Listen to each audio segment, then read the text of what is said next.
Hei, denne videoen handler om hva plagiat og hvordan du unngår å plagiere når du skriver oppgaver. I akademia skal all forskning bygge på tidligere forskning. Det betyr også at din oppgave, stor som liten, skal bygge på hva andre har skrevet og gjort før deg. Den skal inngå i et fagfellesskap. Gjennom å vise til de kildene du bruker, plasserer du deg i dette fagfellesskapet og viser sensor hva du har tenkt omkring oppgaven din. Det når du bevisst eller ubevisst velger å ikke henvise til opphavspersonen, at du plagierer vedkommendes arbeid, enten det dreier seg om tekst, ideer, teorier, bilder, statistikk, musikk eller annet innhold. Men hva plagiat? Plagiat manglende anerkjennelse av at andre har opphav til ideer og informasjon som du bruker i arbeidet ditt.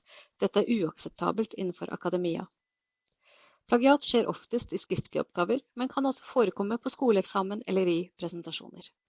Det å henvise til hvor du har ideer, formuleringer, informasjon og meninger fra akademisk integritet, og mangelen på henvisninger blir i tillegg til plagiat også et brudd på denne akademiske integriteten.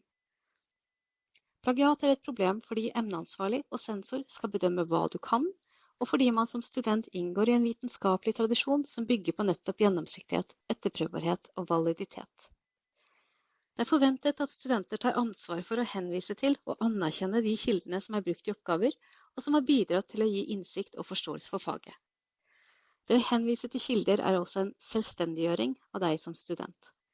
Bruken av kilder viser hvilket standpunkt du tar i en diskusjon, og hjelper deg til å utvikle og se egne faglige perspektiver. Derfor det heller ingen læring i å plagiere. Plagiat kan være bevisst eller ubevisst. Vi kaller det tilsiktet og utilsiktet plagiat. Tilsiktet når man bevisst går inn for å bryte regelverket, for eksempel klipper og limer fra andres oppgaver, artikler eller lignende. Utilsiktet plagiat derimot handler i stor grad om manglende kjennskap til regelverk og referanseteknikk. Vi ser ofte at studenter tas for plagiat når de ikke vet hvordan de skal sitere eller parafrasere på en god nok måte i oppgaven sin, når de ikke setter inn henvisninger, eller ikke har en godt nok utformet litteraturliste. Ved siden av dette regnes gjenbruk av eget arbeid uten henvisning som plagiat, i tillegg til samarbeid på individuelle oppgaver.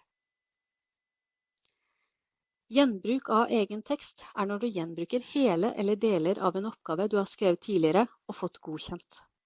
For eksempel kan dette være om du klipper og limer avsnitt fra et arbeidskrav på en eksamen uten å henvise til arbeidskravet. For å unngå dette det anbefalt at du produserer en ny tekst for hver oppgave du skriver. Grunnen til at hver oppgave skal være unik, at du ikke viser hva du har lært i faget hvis du leverer inn den samme besvarelsen om igjen. Du lærer for det første ingenting av dette, og for det andre handler det også om vitenskapelig redelighet. Dette gjelder enten det snakk om hele besvarelser eller kun utdrag fra dem. Du kan naturligvis bruke de samme kildene om igjen, men disse skal da settes inn i en ny kontekst og en ny diskusjon. En problemstilling vi ofte møter at du har et avsnitt i semesteroppgaven din du gjerne vil gjenbruke i bacheloroppgaven. Om du setter inn avsnittet uten å henvise til semesteroppgaven, gjenbruker du tekst du tidligere har fått uttelling for, og du kan bli mistenkt for plagiat. Dersom du ønsker å gjenbruke tidligere tekst i bachelor- eller masteroppgaver, skal dette derfor avklares med veilederen din. Hvor går grensen for samarbeid på individuelle oppgaver? Det kan være positivt å arbeide sammen med andre ved oppstart av en oppgave. Det nyttig å diskutere tolking av oppgavetekst, mulige perspektiver, relevant pensumlitteratur, finne gode eksempler osv. Men ved selvstendige oppgaver skal oppgaven din nettopp være selvstendig. Det betyr at du skal skrive teksten din alene. Det skal være din forståelse av oppgaven, dine formuleringer, din struktur og din argumentasjon. Du kan naturligvis få noen til å korrekturlese oppgaven din hvis du vil, men det da lurt å velge en person som ikke tar det samme faget som deg. Det fordi det så lite som skal til før ideer, meninger, struktur eller tolkninger smitter over. Hvordan oppdages plagiat? Oppgaven din blir undersøkt ved hjelp av et plagiatverktøy. Dette et tekstgjenkjenningsprogram med tilgang til en enorm database over ulik litteratur, tidligere innleverte oppgaver ved institusjonen samt andre institusjoner for høyere utdanning. Programmet skanner også nettet etter trefflikhet. I tillegg til rapporter fra programmet det alltid minst 2 sensorer med kunnskap om fagområdet og dermed også litteraturen som leser gjennom og vurderer eksamensoppgaven din. Blir du anklaget for fusk eller plagiat, vil du alltid ha muligheten til å forklare deg for en nemnd, som så vil ta stilling til hvorvidt du har plagiert eller fusket, og om du har handlet tilsiktet eller ikke. Det finnes en del plagiatprogrammer på nett, hvor du kan sjekke hvor stor trefflikhet din oppgave har med kildene du har brukt. Disse anbefaler vi ikke. For det første har du ingen garanti for at de virker, og for det andre aner du ikke hvor oppgaven din blir sendt og lagret. Hvis du har parafrasert godt, markert direkte sitat, henvist til kildene du har brukt, og ført de opp i litteraturlisten i henhold til referansestilen, da skal du ikke ha behov for å sjekke trefflikhet i oppgaven mot kildene. Så hvordan unngår du da å plagiere? Det gjør du ved å ta vare på referansene du bruker. Marker de sitatene du tar fra andre, og henvis til de kildene du baserer deg på. I tillegg må du utforme litteraturlisten din nøyaktig i henhold til referansestilen du følger, og det må være samsvar mellom henvisningene i teksten din og referansene i litteraturlista.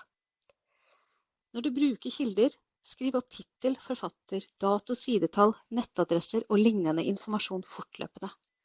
Det er fort gjort å glemme hvor man har fått ulike ideer, tanker og sitater fra, spesielt hvis man er innom mange forskjellige typer kilder. God referanseteknikk og kildehåndtering er viktig i akademisk skriving, og veldig viktig for å unngå plagiat. Hvis du fortsatt er usikker på plagiat og oppgaveskriving, kan du ta kontakt med oss på biblioteket. Du finner oss i skranken og på e-post, eller du kan gå inn på nettsidene våre og se på siden for oppgaveskriving. Der står det mer om hvordan du parafraserer og siterer kilder, samt hvordan du utformer litteraturlister. I tillegg har Kildekompasset og Søk og Skriv gode nettsider som forklarer dette med plagiat godt. Ved siden av dette tilbyr biblioteket flere kurs hver høst og hver vår som du kan delta på. Lykke til med skrivingen!